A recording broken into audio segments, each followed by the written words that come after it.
So thank you very much to the Kara community for inviting me back. And today I'm going to be talking about a topic that's become very, very close to my heart, which is all around how do we make money from the elephant in the room, AI, right? We hear lots of talk about AI, and really this is an opportunity for us to say, well, rather than things like AI ops that's going to improve operational efficiency and things like that, let's take a second to have a look at how do we actually take advantage and take some money from this. So to get us started, let me just take you back in time a little bit here, right?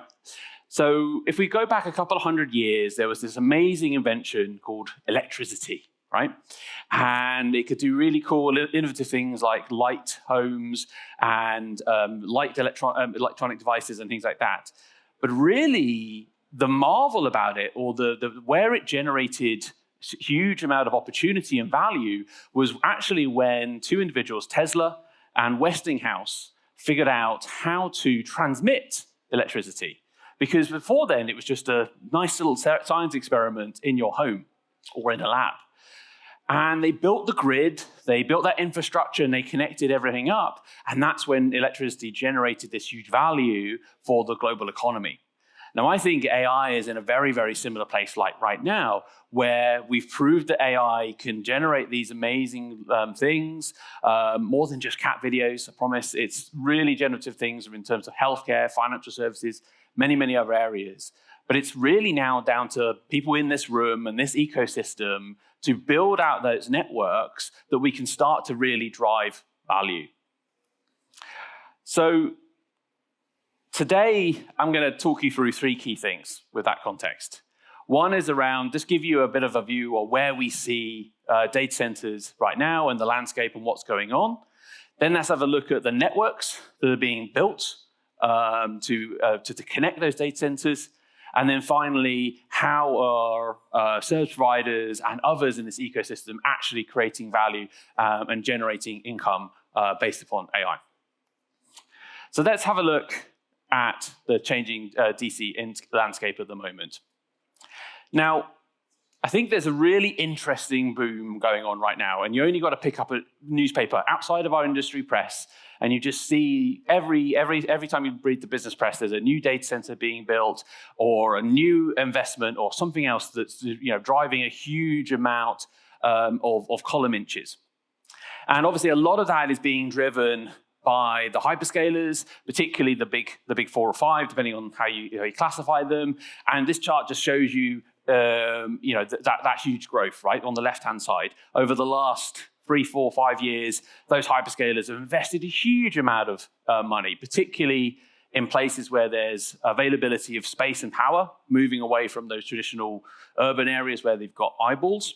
And we're seeing huge investment there.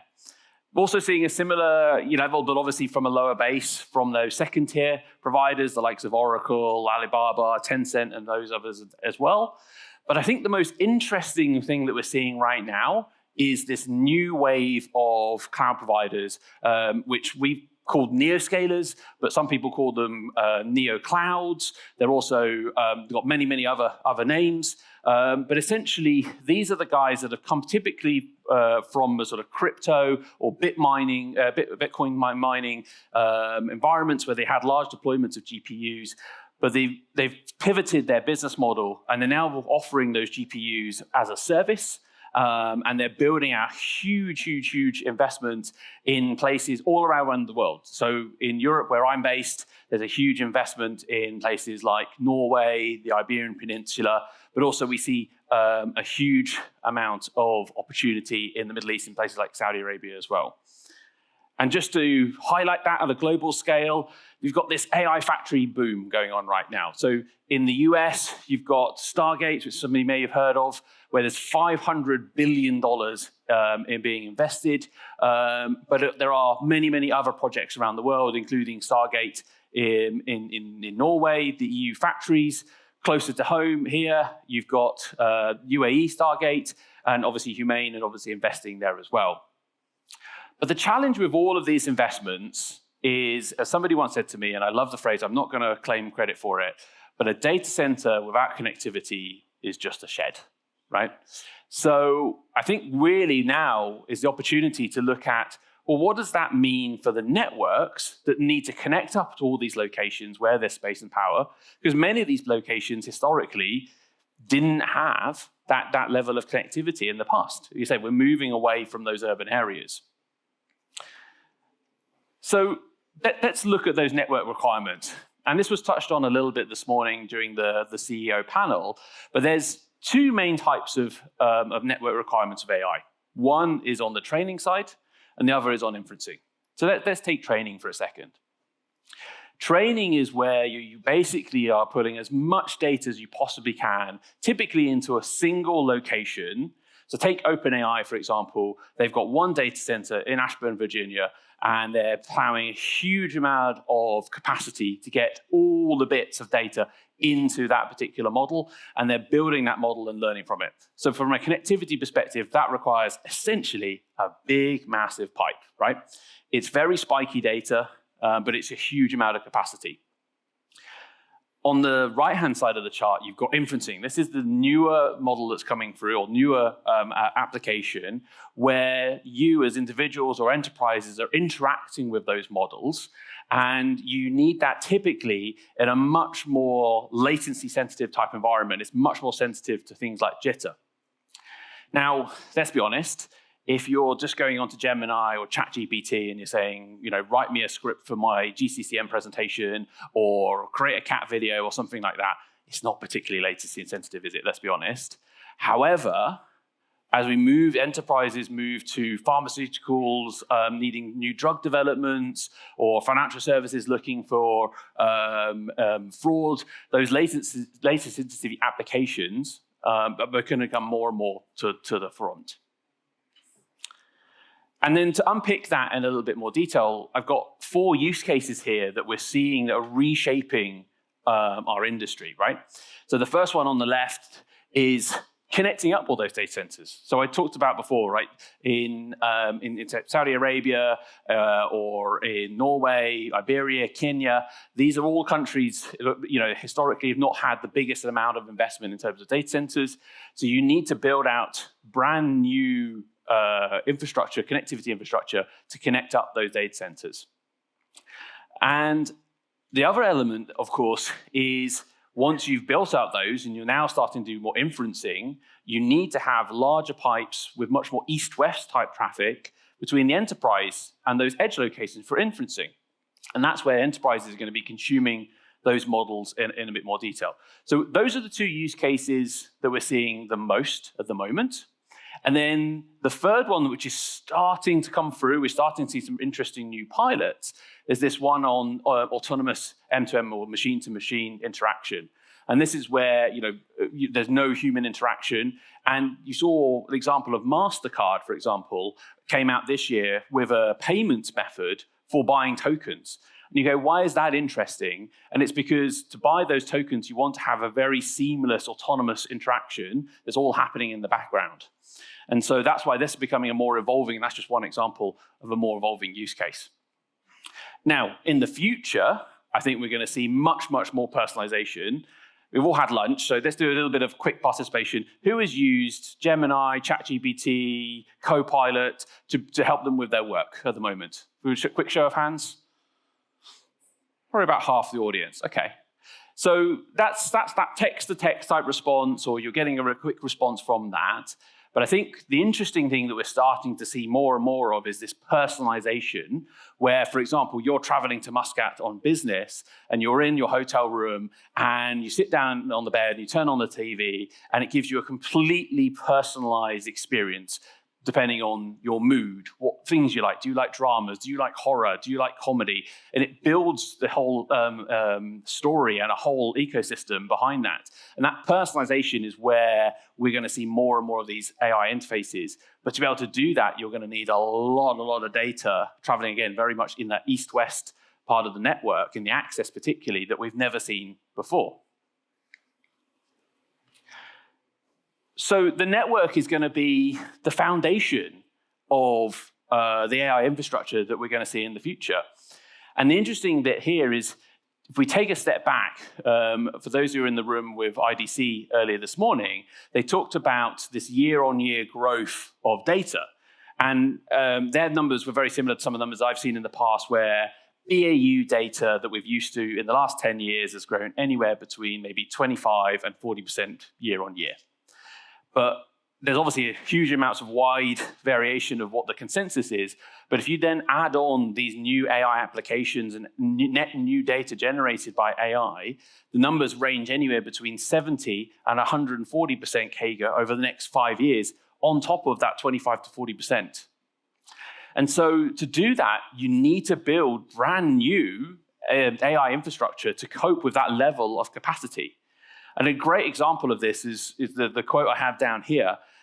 This was a genuine use ask of Sienna this year in the US, where we were asked to help a wholesaler who was providing infrastructure for a hyperscaler. There was 144 pairs between two locations. And the interesting bit here was it wasn't just 144 fiber pairs.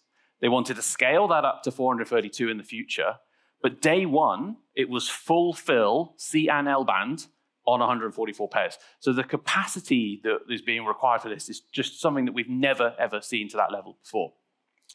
And so we're moving to this point now where fiber bundles of fiber pairs are almost being traded as connectivity units. We're not talking about 100 gigs or terabit of data. We're talking about 144 fiber pairs of full fill, so petabytes of data being moved between locations.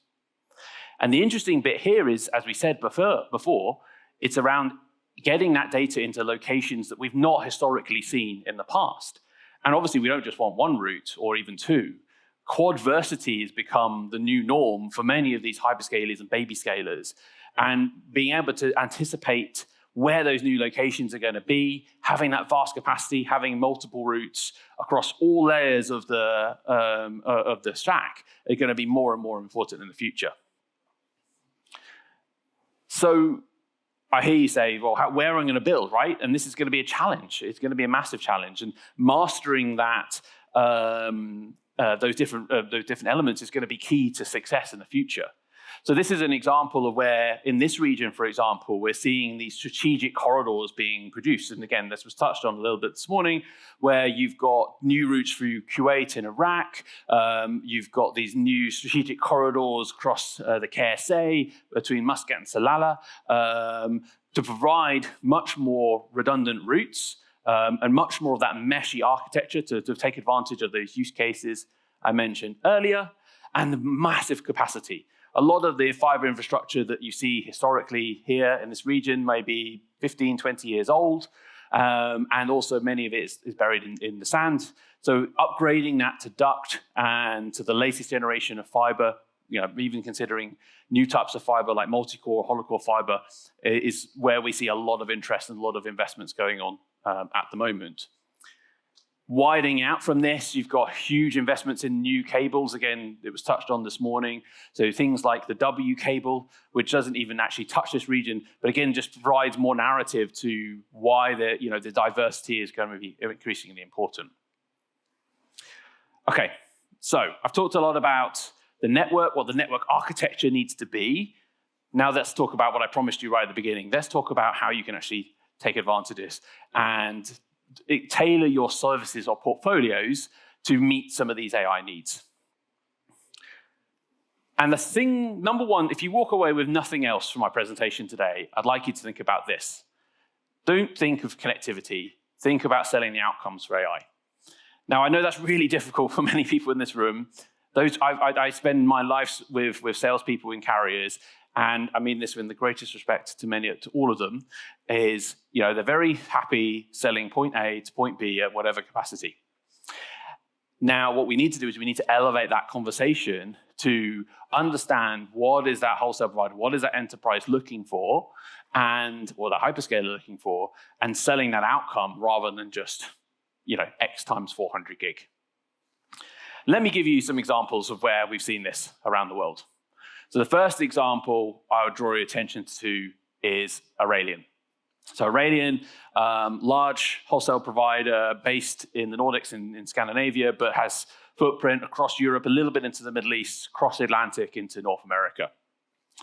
And what they did, which was very, very interesting, I thought, is they did two things. They tailored their service offering to not just say, I want connectivity between point A and point B, but I want different layers in the stack, in the OSI stack. I want a comprehensive solution that's going to bring together best of breed, that's going to connect into these new locations and enable you to get from your on-prem data center into a cloud location or where those GPUs are being housed. And from what we've seen, they've been very, very successful in that AI direct space. So this is an evolution. This is not just a one-stop shop. And it's a similar story with IAND, where Etisalat. Within the UAE, early this year, they launched AINet. Now, initially, that's essentially a wave service between 2 points or multiple points within the United Emirates. But as we're moving forward, they're going to be rolling out a large amount of dedicated network that's going to provide all those low latency applications and use cases that I mentioned earlier before. So that's just two of many, many, many examples that we're seeing all over the world. So how do you tap into this? How do you take advantage of this evolution and start to make some money? Well, I think many carriers, particularly on the wholesale side, very used to selling particularly these two things at the moment: wave services, high capacity managed service, and data center interconnect, between two or more data centers. And my recommendation or my suggestion would be offering these, evolve these over time with these enhancements. So it could be rolling up to 800 gig. We'll start to see more of those services hit the market next year. Maybe looking at things like layer 1 encryption, leverage things like hollow-core fiber and things like that, and rebrand. Essentially, really simple. Just rebrand those services as a secure AI wave or an AI factory interconnect. And that's going to take advantage of those new opportunities that I mentioned, particularly in places like the metro. So, where you're doing those campus build outs or you're helping those both for inferencing, but also learning as well. The third element that you could look at is down the bottom. MOFN. So MOFN, Managed Optical Fiber Network. This is not something new, right? That phrase was actually tailored by Lumen and Google about 10 years ago, but many, many other carriers have been doing private wave networks or private connect services for years as well. And so these are dedicated networks built for private solutions. But we're seeing more and more of these because they provide the agility, the resiliency, the scale, and that quadversity that I mentioned earlier. And you're now seeing more and more of these sort of private AI networks being built. And they are the hot ticket item right now, particularly with those hyperscalers and those neoscalers that I mentioned right at the beginning. Now, it'd be amiss for me not to mention this, particularly as it's such an important topic in this particular region, is around sovereignty. And what we're starting to see here is service providers around the world are starting to take this very, very seriously. And the best example that I can find is Schwarz Digits in Germany. Now, Schwarz Digits has become one of the largest cloud providers in Germany that's competing with the likes of AWS, Azure, Google, Oracle, and others. The interesting thing about them is they're a spin-off of Lidl, the supermarket company. And so why do you think a supermarket or a grocery store has now become one of the largest cloud providers in Germany? Well, the reason is because when they went to the Azures and the AWSs and others, they just didn't believe what they were being told. They didn't believe that their data would stay within the realms of Germany. And so they built their own solution provider that offers all those elements along the bottom, all the compliance, the encryption, the opposition resiliency, and they've become very, very successful selling to household German names. That's just an example. We're seeing this over and over again. And OpenAI recently, or a couple months ago, introduced OpenAI for countries. So we're going to see more and more of this sovereignty where potentially, you're going to do those big, large language modeling in places like Norway, where there is lots of space and power. But actually, you're going to want a lightweight version of that model that's going to sit locally and hosted in an individual country for local inferencing. I think that's where we seem to see a lot of shift. So what can you do here? And I think the key thing, and this is back to what I was saying a second ago, is around At the moment, we see lots of service providers being a connectivity provider, and there's nothing wrong with that, by the way. Absolutely nothing wrong with that. We've all made good money and done very successful there. But actually, we can actually evolve, and again, this was touched on a little bit in the panel this morning, is around thinking of this more of like strategic alliances and an ecosystem approach, and having this symbiotic relationship between not just your provider, your connectivity provider and a submarine provider, but the access provider, but also a GPU provider, the hyperscaler, the enterprise, different elements of the OSI stack coming together. And you potentially, as the service providers, could be the broker in that relationship and be that touch point with that enterprise because you might already have that relationship. And my view is you can't individually, or nobody in that ecosystem individually is going to be successful. By working together and being closer together, you can all win together and you get your share of the pie. Don't just take my word for it. Bell Canada have done this. They partnered with Grok in Canada to create this sort of one-stop shop for sovereign AI in Canada. And it's targeted at enterprise and public sector. And obviously, they've brought in some of the hyperscalers as well. And from what we've seen today, it's been very, very, very successful. So I'd encourage you to think about, use opportunities like GCCM and other these conferences to build out a bit of an ecosystem and work together because everybody can win from this.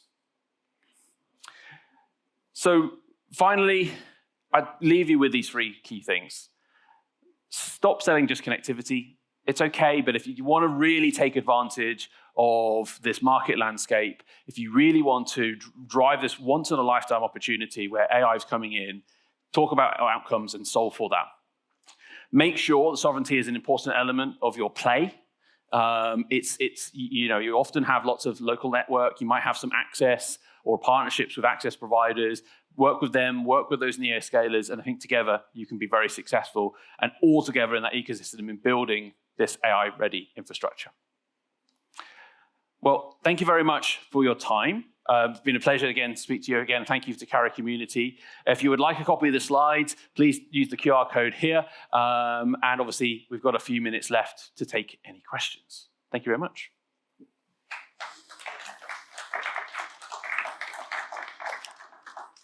Any questions?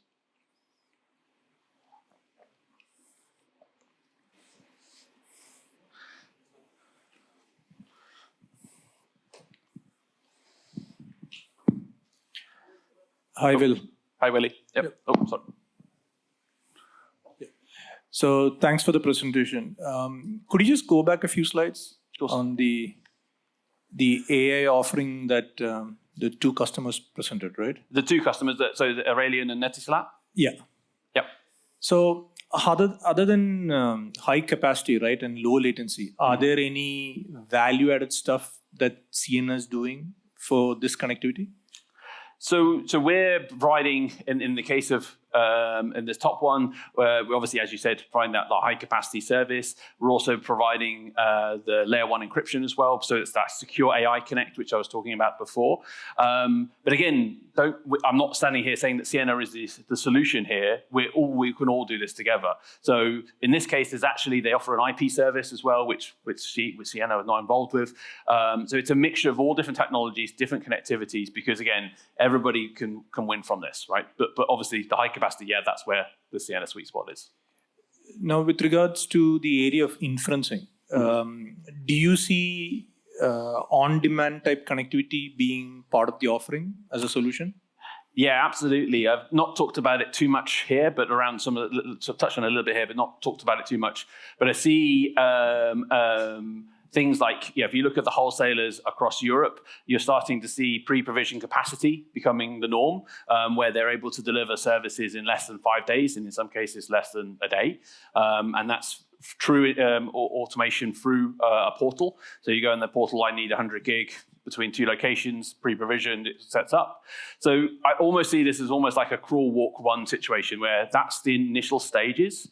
We're also seeing some innovative commercial models around using APIs in the network management software to measure the packets going through the nodes and billing based upon that. So it's very early days, but we're starting to see some of this, all of what I say, the crawl. And then I think give us a few years, we'll start to see a bit more of that walk and run. And maybe in a few years' time, will be that ultimate single pane of glass, no swivel chair. But for the moment, we're starting on that journey, just very early days. Thank you. I think there was a question over here, someone on the... Oh, thank you, Mataz. Yes. You what, sorry?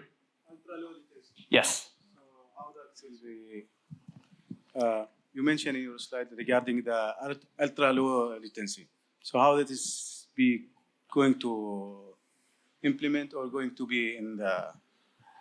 So historically, ultra low latency was always very much in the financial services space between exchanges, right? So connecting London, Frankfurt, Stockholm, London, New York, wherever that may be, right? So that was the main and probably pretty much the only use case for ULL in the past. The interesting thing that we're seeing now is the reason why Microsoft bought Luminosity and for the hollow core fiber technology, because what they want to do is they want to build out data centers close to urban areas, but where there is space and power. So they're using hollow core fiber, which is very low latency, to basically push that campus out 100, 120, 140 kilometers away from those traditional urban areas where there is now space and power. And so I think that's definitely one element that we're going to see more use cases as very low or ultra low latency applications. But also the other one is in inferencing. The classic one is self-driving cars. I'm a little bit on the fence personally. Do you really want to wait? You're in a car, you wait, there's a child runs across the road. Do you really want to wait for it to inference? You want that inferencing happening on the car, right? But that's a use case that people use a lot. But there may be others in industrial automation or others where you need a really, really fast response. And that's where the ULL might play in AI in the future. For the existing system, like we have a submarine cables, so the technology, can we use this? I mean, it can be implemented to reduce the latency, as sometimes we need to go to the far route. Yeah. So then we are affecting by latency. So we need... So in submarine, I think we're quite away from things like hollow core fiber being leveraged at the moment, to be honest, because there's some challenges even on dry systems. But I think I would say the submarine use case better in this case is more of a diversity or quadversity play. So rather than a low latency play, it's access to another route, maybe away from the Red Sea, for example, where there's been lots of cuts recently, or so it's probably that is a better use case rather than necessarily lower latency, I would say. I think we've got time because we've run out for maybe one more question. I think at the back there. Thank you for a great presentation. One of Sapien, Ripe, and CC. So the introduction of OTT services already disrupted a lot the telecommunication field. And what's your feeling? Is it going to be more disrupted and bring more challenges and opportunities? It was good I saw some traditional telecommunication providers in this scheme, but what do you think? It will be more challengeable or more opportunity for telecommunication field? I personally think this is a fantastic intersecting moment right now. Let's be honest, right? The hyperscalers came in 15 years ago and ate everybody's lunch. Like, fact, right? Now, AI has come in, this is new wave, and this is a new opportunity. If we stay at status quo, that will happen again. 100%, 100% it will happen again. Now is an opportunity to do stuff differently, to evolve the services that you're offering, to look at things like sovereign cloud and be ahead of the game rather than be late to the game, and those hyperscalers can come and eat our lunch again. So thank you for the question. I think that was all the time, so thank you very much. I really appreciate it and enjoy the play. Thank you.